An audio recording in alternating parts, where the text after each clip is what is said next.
Deixa eu te contar uma história. A história de uma cidade. Da nossa cidade. Uma cidade que, ao chegar em seus 100 anos, passou por inúmeras transformações. Períodos áureos na exportação da erva mate, de cujo porto originou-se seu nome. Porto Murtinho.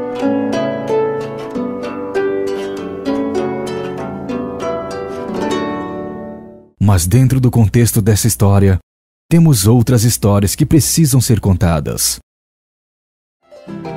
A história de nossa gente, a história dos murtinhenses e seus descendentes, que apesar das adversidades, não se importam com as diferenças entre as classes sociais, nem a cor de sua pele ou a religião que praticam. Construíram e seguem construindo dia a dia uma cidade mais bonita e acolhedora para se viver, uma terra de meninos e meninas. Pessoas jovens e idosas com raízes em uma das culturas mais ricas do estado. A nossa cultura. A cultura que nos ensinou a amar a nossa terra. O Pantanal que nos rodeia é admirado pelo mundo inteiro.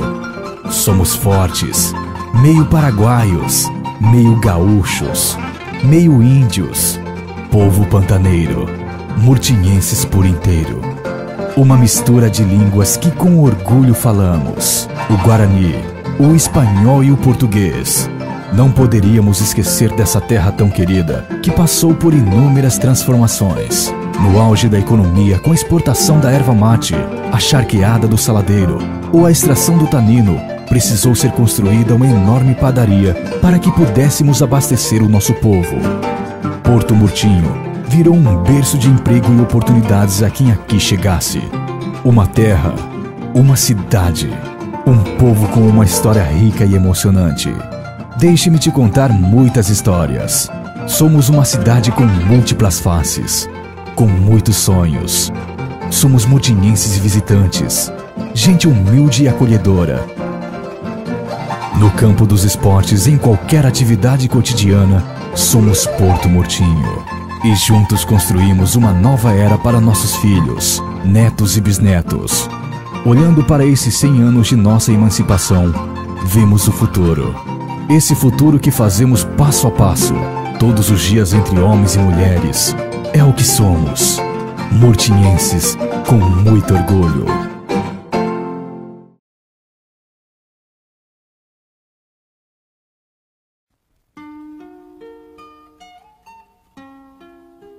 Foi em um decreto imperial no século XIX que o imperador brasileiro Dom Pedro II autorizou Tomás Laranjeira a exploração da erva mate nativa por um período inicial de 10 anos. Tomás ganhou a concessão por ter prestado relevantes serviços durante a Guerra do Paraguai.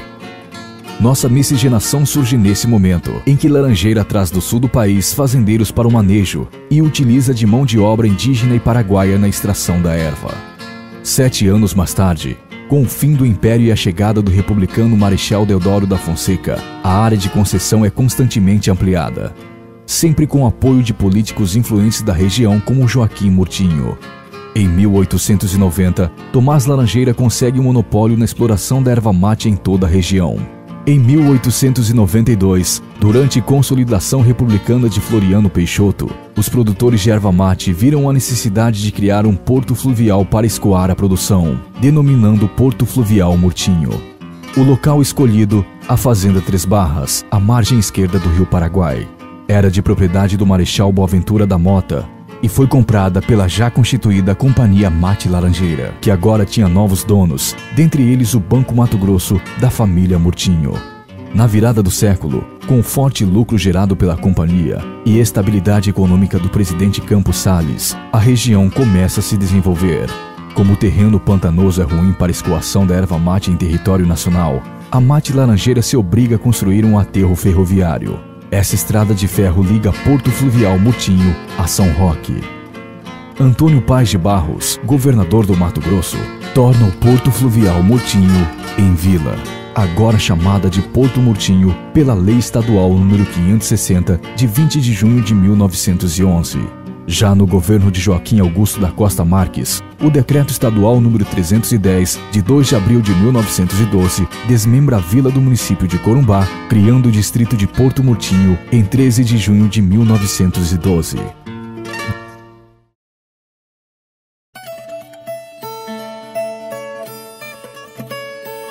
Da emancipação até os dias atuais, muitas coisas aconteceram em Porto Murtinho com a nossa cultura e nosso esporte. Tínhamos grandes pugilistas e um bom time de futebol. Até Nelson Gonçalves passou por aqui. Aqui o melhor lutador que nós tivemos como murtinhense era o finado Dercy da Silva. Aí tinha, ele até foi profissional, né? Participou em Corumbá, Campo Grande, serviu junto comigo. Agora o restante, amador, não tinha muito aí, que parecia como brincadeira, né? Mas ele lutou bastante. Esse eu assistia mesmo, porque era murtinhense, eu deixava que deixava e ia, apanhava.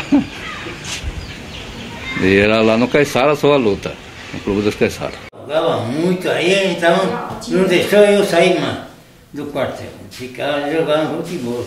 Essa parte sou eu que comandava. Com a estabilidade econômica dando os passos largos no Brasil, a mate laranjeira ganhava espaço na exportação do erva mate. E Porto Murtinho se desenvolvia com os trilhos e o porto à beira do rio Paraguai. Em 1918, a pecuária já surgia como alternativa econômica à exportação do mate, já que a mate laranjeira transferiu sua sede para Campanário e a exportação pelo Porto de Murtinho passou a ficar cada vez menor. Mais de 40 carros depois que vinham. Os carros vinham até... Os carros depois vinham até... São Roque, ali em São Roque. Tinha vilas assim, de operário, né? Trabalhava na estrada, ficou tempo na estrada ferroviária aqui, que o trenzinho, esse trenzinho aqui saía daqui do cinema e ia lá em São Roque. Na época, diz que trazia erva, né? Até lá chegava a erva e daí ia de carro, de carroça aqui ou de trenzinho. Porto Murtinho então começa a exportar o charque que o saladeiro já produzia há alguns anos. O couro e outros derivados de origem bovina também eram comercializados. Ah, esse aí era bonito. Como era bonito esse saladeiro, hein? Era Chomozar, o pai de Chomozar, como Dom Pepe. E ele foi também aqui, na época de Murtinho, na época do auge do saladeiro e dessas coisas, ele tinha o consulado aqui, ele foi o cônsul uruguaio aqui, durante aquele período. Que quando acabou a atividade do saladeiro e o quebragem, não foi mais vantagem manter numa cidade pequena um consulado uruguaio, porque não tinha como tratar com o país, aqui era só local daí, então o consulado ficou inviável para um país manter. Em 1932, Porto Murtinho se une aos paulistas contra Getúlio Vargas. A mate laranjeira usava seus barcos para transporte de armamentos e de forças aliadas. Mas Getúlio Vargas proibiu a navegação dos barcos da mate no rio Paraguai, acabando com a estratégia de guerra dos revolucionários. Com a proibição, em 1934, a companhia vai à falência. E nós corremos tudo em 3 barras. Naquele tempo 3 barras era bonito, uma fazenda bonito, né? Depois em seguida que chegamos aí no 3 barras, terminou a pipoca. Parecia pipoca, né? Um momento, só nem 1 hora não demorou a pipoca. Aí nós viemos tudo nós corremos como da... Aí ficamos, aí acabou a pipoca, nós voltamos aqui em Murtinho também, né? Bueno, aí depois acabou, antes disso meu pai tinha emprestado, alugou um quarto, deixou, naquele tempo era só Mozart, o pai deixou Mozart, como que era o nome do velho? O pai deixou Mozart, era só Pepe, que chamava só Pepe. Nós tratava ele de só Pepe, né? Mas era só Pepe. Esse que puseram agora o nome aqui no fundal, o nome de só Pepe, né? Então, era ele que era o dono daí. Aí veio meu pai e falou pra mamãe, mamãe falou em Guarani, estão falando que vai vir um avião para bombardear aqui Murtinho, falou. E vamos preparar, falou ele. Aí nós corremos tudo lá, naquele morro lá. Aí ele, corremos lá esperando o avião aparecer 12 horas. Nós escutamos, o papai falou, olha aí, o avião está fazendo barulho, mas a gente não enxerga, falava, né? O sol quente. Aí nós estávamos lá no morro, lá. Aí nós ficamos tudo lá. Aí ele falou, olha lá o avião, falou ele assim. Aí de repente nós escutamos, vimos aquele que vinha assim, brilhando, aquele bomba. Havia sido ele bombardear o quartel, porque o quartel era bem aqui, né? A partir de 1936, a Fazenda Porto Quebracho começa a exportar e beneficiar a árvore nativa da região do Cerrado à Europa. No ano seguinte, a Florestal Brasileira também beneficia o quebracho, transformando a árvore em uma pedra de tanino, usadas pelos europeus em tingimento de tecidos. Essa atividade econômica perdura até a década de 70. Uma das árvores que produzia, que fabricava o tanino, o nome dela é quebracho. Essa árvore era abundante na região, tanto que veio os alemães e montaram a fábrica aqui, né, de tanino. Ali era padaria, armazém. Esse mundão aqui, tudo era cheio de casa.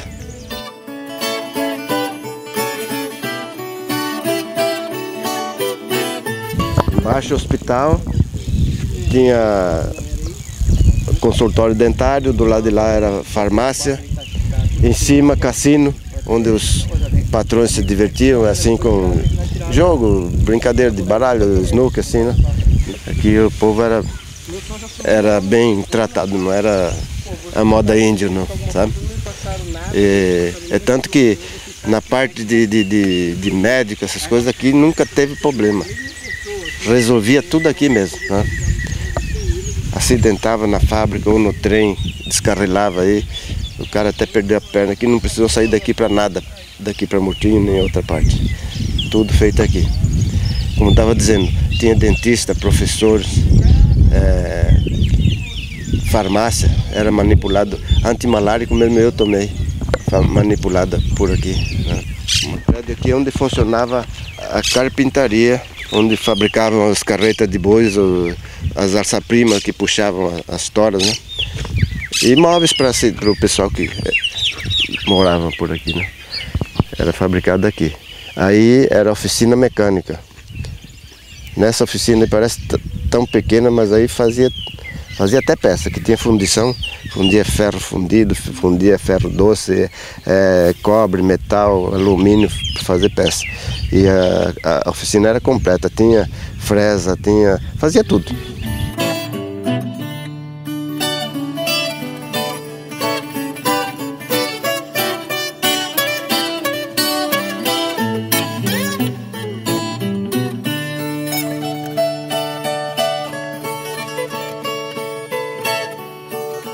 Então a fábrica era isso aqui.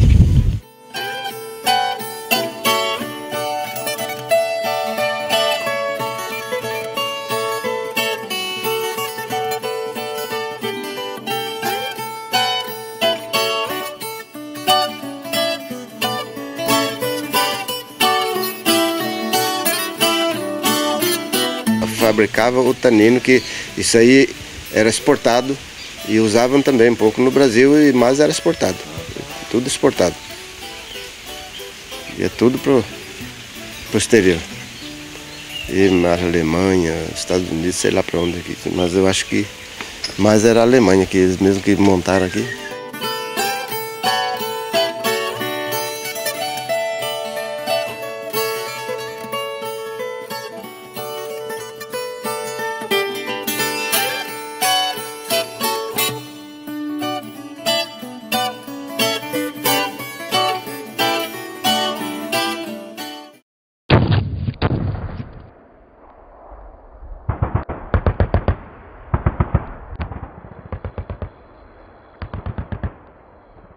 Quando eles foram fizeram uma festa muito bonita e as moças choraram muito quando foram os mortinhenses para a guerra.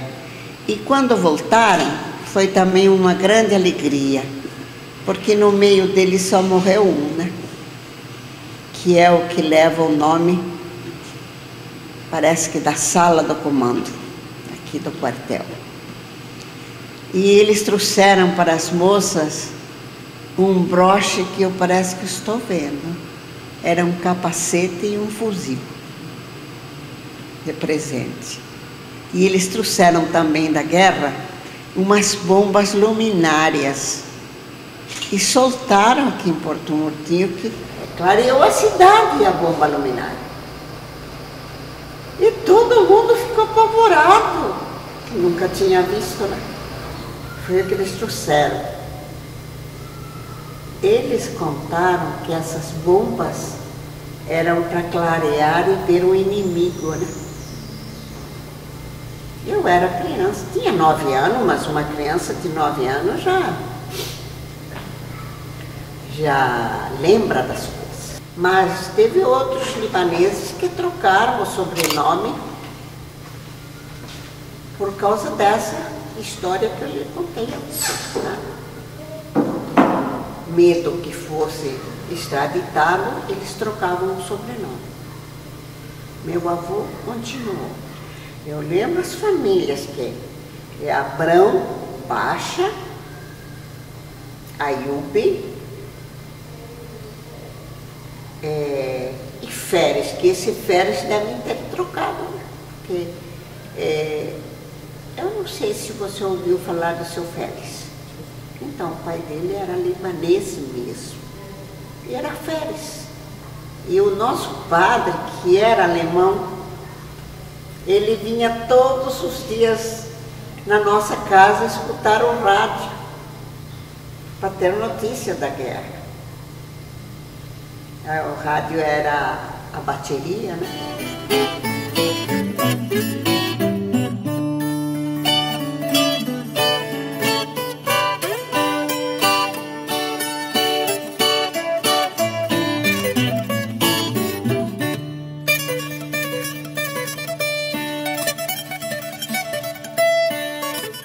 Bom, eu vou contar a história primeiro do meu avô, que era um dos primeiros aguateiros que teve. Passou para meu pai e meu pai passou para os filhos que somos nós. O meu avô chamava-se Ramão Romão e meu pai chama-se Deográcio Romão. E nós somos filhos dele, somos 6. Tudo trabalhamos com o carro-pipa d'água. Um dos primeiros, meu irmão, chama-se Fernando Romão. Aí ele entrou no quartel, passou para meu irmão menor, Gregório Romão. Entrou no quartel também, desceu para o terceiro irmão, Amaro Romão. E depois para outro meu irmão, Elogirdo Romão, e depois eu. Tudo passamos vendendo água dentro da cidade. Porque o comprador já tinha outro tambor desse daqui para ser despejado a água. Despejava dentro do tambor, ele tampava e deixava aí. E daí ele pegava com balde, com jarra para...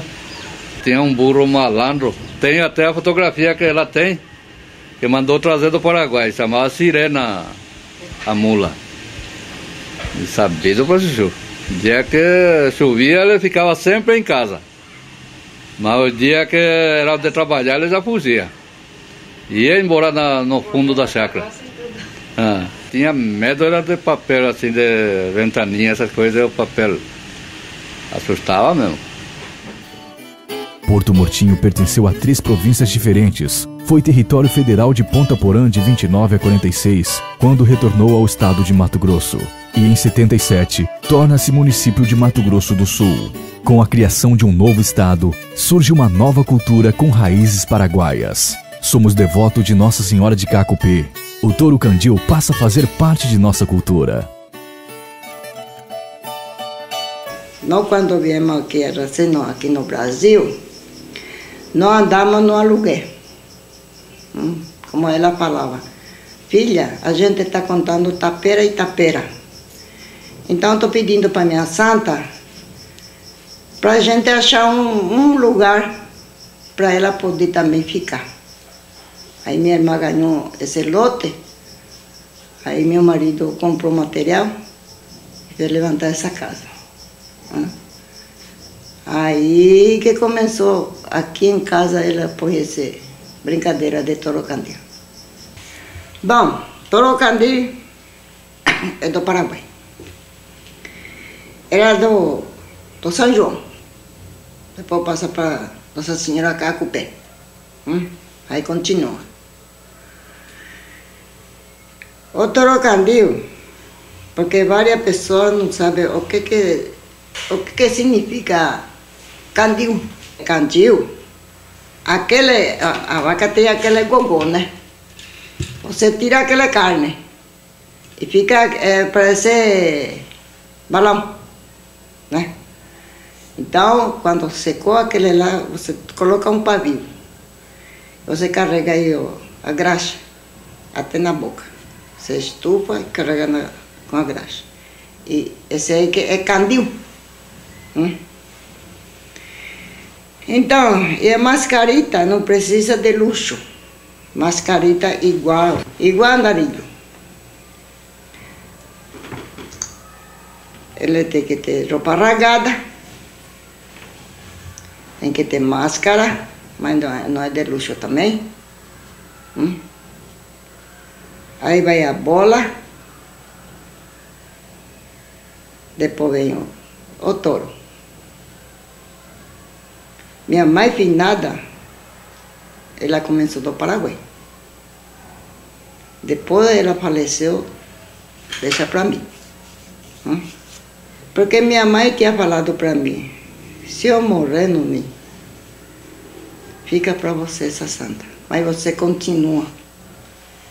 Põe comida para a criança, se vem adulto com a criança, põe comida também, porque comida não vai faltar para você, para dar. Eu falei, tudo bem. Quando ela me falou assim, eu falei para a mãe, a senhora vai deixar nós? Ela falou, não, filha, eu estou te orientando. Eu falei para ela, não, mãe, a senhora vai embora. Quando faltar 3 dias para falecer, ela conversou comigo. Aí falei para ela, pois é, mãe, eu vou continuar. E na hora da mascaritada, falei para ela, vai se vestir e eu vou ajudar, como sempre ajudei, falei para ela. Esse aí eu vou continuar, mãe. Então, esse aí para torear, uma mascarita entra por baixo. Aí vai torear, a mascaritada vai torear. Primeiro sai a bola de fogo. E depois sai o trocadilho. Se veste tudo aqui a mascaritada, quando está pronto, entra de lá para ver se já está pronto, né? Se já está pronto, toca a música e aí já sai. Vai primeiro lá no altar da santa. De lá ele sai, já vem dançar aí. 10, 15 minutos dança aí.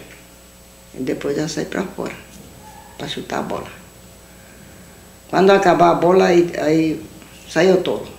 Então eles vestiam tudo de máscara, né? Então no dia 8, mesmo no dia fazia aqui, eles dançavam aqui não tinha, era limpo aí, né? Então aí que eles dançavam aí.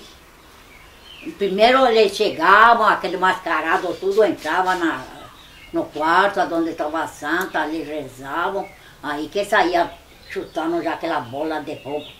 Então eles brincavam aí até acabar a brincadeira e cada um ia embora para sua casa, né?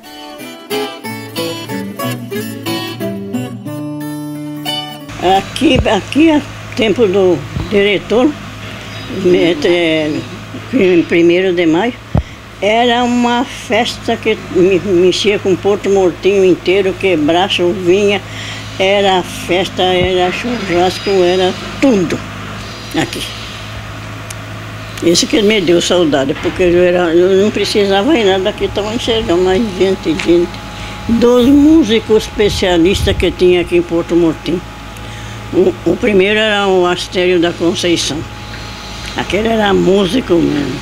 Morenão, o senhor Morenão, um Danielzinho, um na sanfona, outro na harpa, e aquela festa. 2 dias de festa aí. Comer e beber e carregar. Sabe?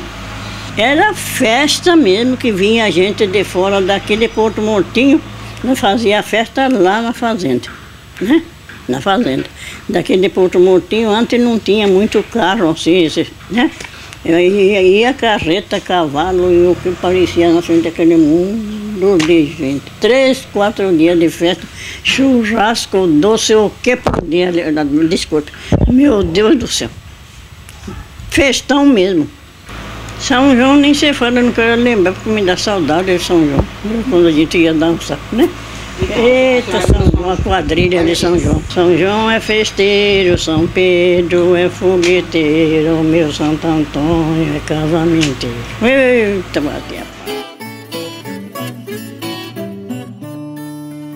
Aqui temos o filho do touro Candio. 2 valentes e galantes touros disputam na arena a legitimidade do filho do Candio. Sem DNA, a disputa é no ritmo da cachaca, com endereços e fantasias que remetem à nossa história. De nossos irmãos paraguaios, vem também o nosso sabor culinário. A sopa paraguaia, a chipa e o lambreado, sem contar o tradicional tereré.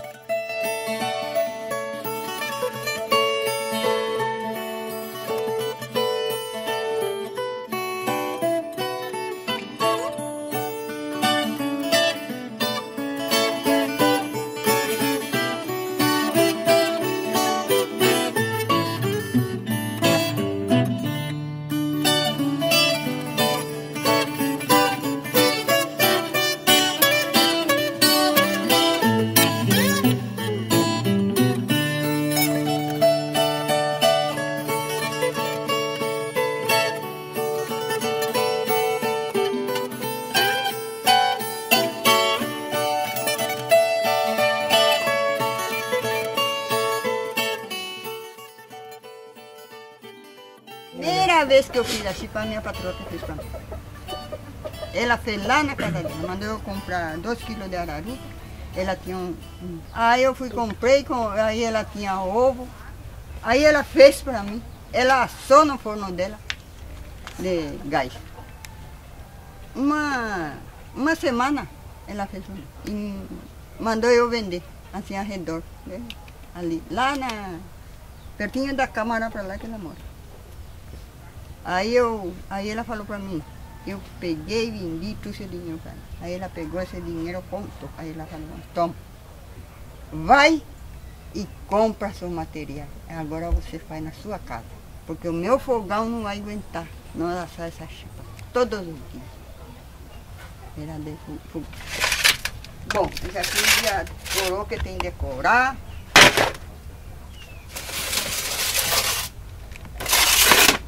Não estava muito quente no forno, mas saiu bonito. Agora é só ir comer.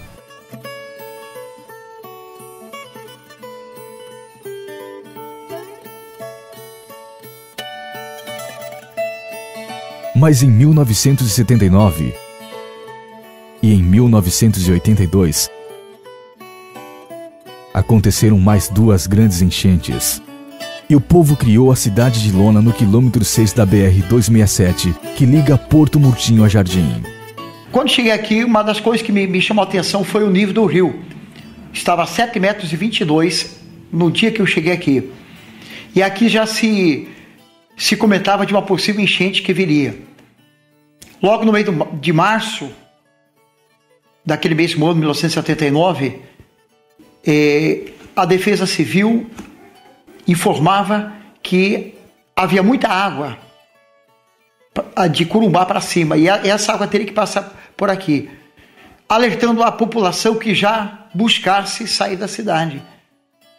Mas interessante que quando nós íamos falar para as famílias aqui da Porto Murtinho, era interessante, eles, não, que nada, ô sargento, aqui nunca deu enchente, aqui não vai pegar água, eu não acredito que venha enchente.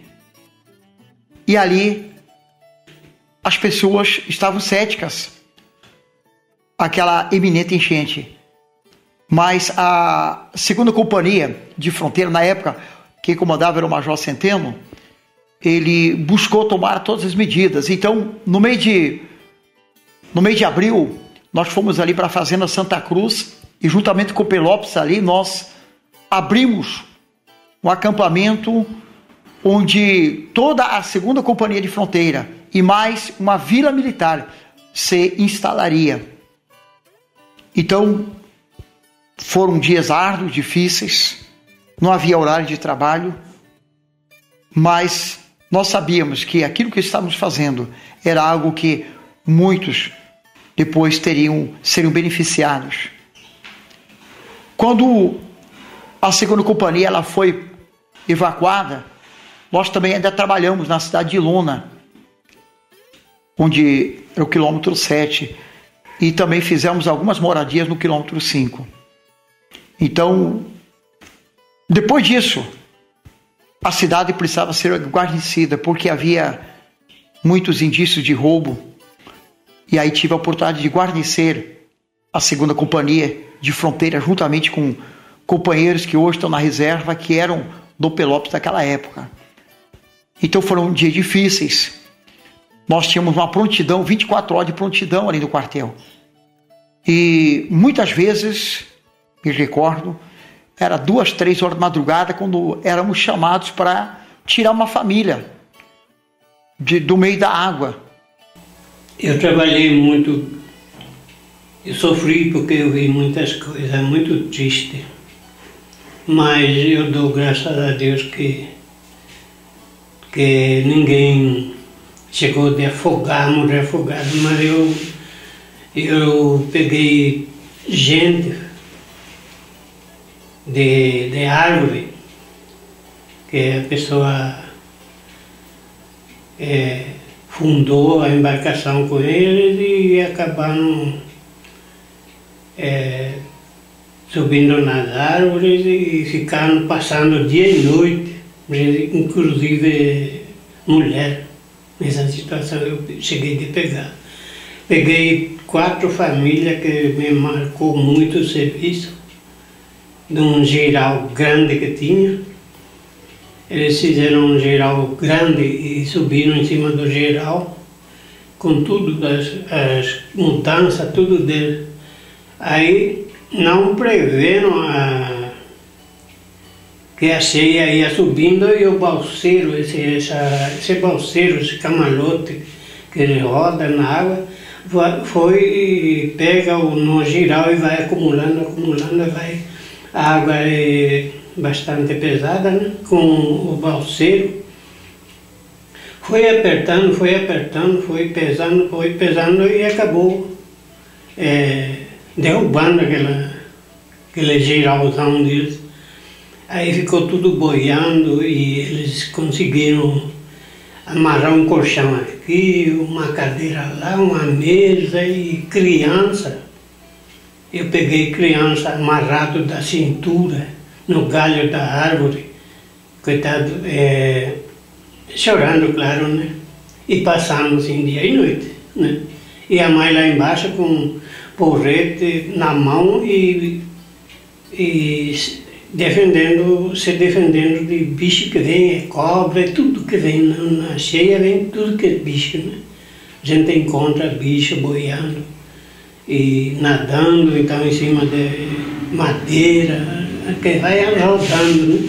Então essas coisas assim, coitada da pessoa ficava defendendo a família dele e assim nós chegamos neles e conseguimos carregar. Eu me recordo que certo dia, lá, enquanto comandava o destacamento de Barranco Branco, eu recebi a ordem de estar na parte da manhã ainda lá na fazenda Santa Cruz, onde haveria uma reunião para os comandantes de destacamento. E quando me acordei, lá por volta de 2 horas da madrugada, meu piloto era, na época, o soldado Alvarenga, e ali, como o tempo estava muito feio, relampejando para tudo que lado, aí eu perguntei para o Alvarenga: Alvarenga, como é que é? Você encara essa? Aí ele falou: vambora, sargento. E aí nós fomos cortando os corichos, e a tempestade nos pegou de cheio quando estávamos próximos aí daquela cidade do Paraguai chamada Porto Guarani. E a água estava grande, cheia, e a água estava campo fora do canal, né? E ele queria chegar em Guarani. Falei para ele: sargento, não dá para nós sair da costa, nós temos que ficar aqui mesmo, vamos procurar uma árvore, um bosque, e fui numa direção de um bosque. Eu conheço a área, né?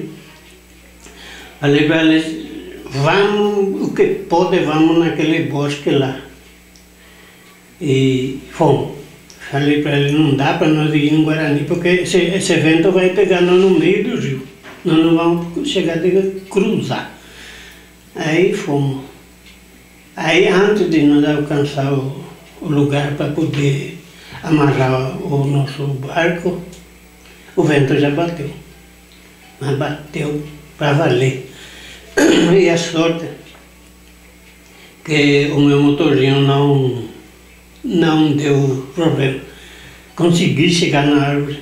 Aí ele abraçou a árvore e conseguiu passar a corda na árvore e ficamos lá.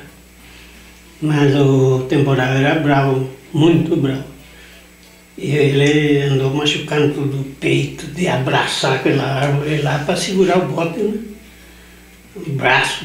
E eu lá no motor. Mas ele conseguiu amarrar e ficamos lá. Aí passou o tempo. Parou o vento, mas ficou aquela onda longa, né? Aquela onda boba que fala. Em 1981 fui designado a comandar o destacamento de Barranco Branco. E ali também nós tivemos a enchente de 81. Eu me recordo, o destacamento de Barranco Branco estava ali em meia viagem, ou seja, não havia coberturas, as casas estavam pela metade, colocávamos o plástico em cima das casas e ali nós ficávamos alojados. E muitas vezes as tempestades que vinham à noite destelhavam, tiravam completamente o plástico e as famílias ficavam ali à mercê das intempéries, né? O tempo, né? A chuva e ventos muito fortes. E eu me recordo ali que a gente também fez a evacuação do destacamento. E na época nós tínhamos uma lanchinha pequena que hoje ela já não existe mais, a Bocaiúva. E eu me recordo que uma vez nós enchemos ali em Bocaiúva com os móveis, com as famílias. E de madrugada nós estávamos saindo do destacamento e ali na frente do destacamento tem o quê? Tem um remanso muito forte. E no momento da saída veio um vento fortíssimo. E, em primeiro lugar, não houve assim um acidente, não houve uma catástrofe que de repente pessoas poderiam ter morrido, navios poderiam ter afundado. Não houve aquilo, em primeiro lugar, porque Deus abençoou aquela embarcação. Em segundo lugar, os piloteiros e a tripulação da segunda companhia eram militares assim, bem experimentados naquilo que faziam, ou seja, eram profissionais de alta competência. Então, um acidente que não houve e também não foi comentado, mas nós sabemos que ali passamos momentos difíceis. Quanto à enchente, eu acho que o papel do Exército Brasileiro foi de suma importância também. Por quê? Porque, primeira coisa, para evacuar o pessoal da cidade, faltava viaturas. A prefeitura não tinha veículos para transportar toda a cidade. Veio o comboio de Bela Vista, de Jardim, de Aquidauana, de Nioaque, de Campo Grande. Então, o Exército foi presente em todos os momentos.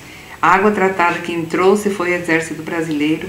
o banheiro coletivo, porque também não tinha para todo mundo tomar banho assim, então desde as 4 horas, digamos 3 horas, já tinha o banheiro coletivo funcionando, que era no quilômetro 7, se eu não me engano, que foi instalado o banheiro coletivo. Então eles estavam ali para dar assistência, para atender na parte médica também, vieram médicos para cá.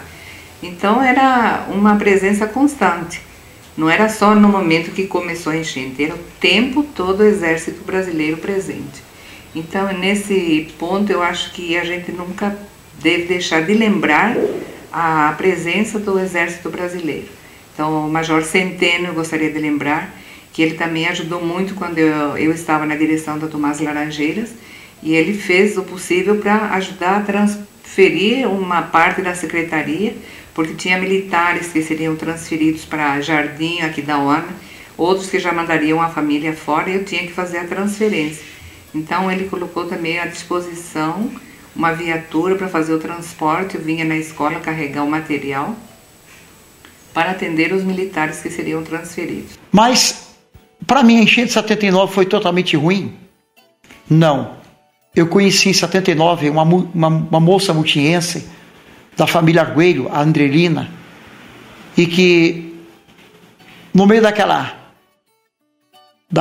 correria da enchente foi momentos gostosos de namoro, e naquele mesmo ano, no dia 29 de dezembro, casei com ela. Os prédios em ruínas ganharam um novo nome guarani, Cuê. Agora temos Padaria Cuê, Prefeitura Cuê,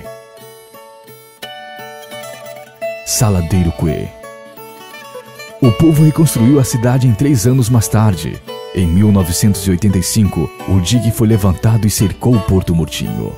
Com o dique, aqueles murtinhenses que haviam deixado de vez a cidade voltaram e ajudaram a reconstruir o nosso município. Naquela época era tudo ainda com máquina a vapor, ainda igual aquela que está ali na pracinha. Era tudo tocado com aquilo lá, com aquelas máquinas ainda. Aí nós começamos abastecendo a Florestal Brasileira, viu? Nós abastecíamos essas obragens aí, que era tudo aí nas coisas, nós abastecia com café, arroz, e canjica, e fubá, e tudo quanto era atrás lá para os caras lá do acampamento aí, né? E nesse intervalo meu pai abasteceu mais de ano a Florestal Brasileira, e eles não tiveram condições, já estavam passando uma fase apertada, e não tiveram condições de nos pagar. Aí nos deram aquela terra, que é hoje a Fazenda Retiro Conceição, nos deram como pagamento aquilo lá, pela dívida. Aí de norte comerciante viramos fazendeiro, sem entender nada de pecuária nem nada. Nós pegávamos porque não tinha outro jeito, né? Se não pegava, perdia, né? Porque a companhia já estava mal das pernas, né? A escola era... Para todas as matérias era só um professor. Não é como de hoje em dia. Um professor era para toda a matéria. Matemática, geografia, tudo. E era um professor lecionava de manhã, à tarde, já direto. Um deles foi o Firmo, que sempre está falando aí. É uma coisa que é verdade. Depois, em 67, fui nomeada diretora da Escola Municipal Tomás Laranjeiras até 1982. Então, quase 15 anos de direção na Tomás Laranjeiras. Então, essa época foi um momento que me marcou muito, porque eu me dediquei, era jovem, me dediquei de corpo e alma, digamos, à educação em Porto Murtinho. Essa medalha eu tive, foi uma surpresa, porque o colega Dr. Paulo Maestro, que representa aqui os dentistas em Porto Murtinho, ligou para mim, falando que tinha alguém que tinha que comparecer em Campo Grande para receber uma medalha. Eu fui e, por ser, antes aqui estava o Dr. Horácio, como eu falei, e cheguei, e foi uma satisfação porque é um dos prêmios que é concedido aos dentistas e às pessoas que atuam na área odontológica. Então, por ser um dentista pioneiro, tive a oportunidade de trabalhar aqui, é uma é a maior honraria que a odontologia concede.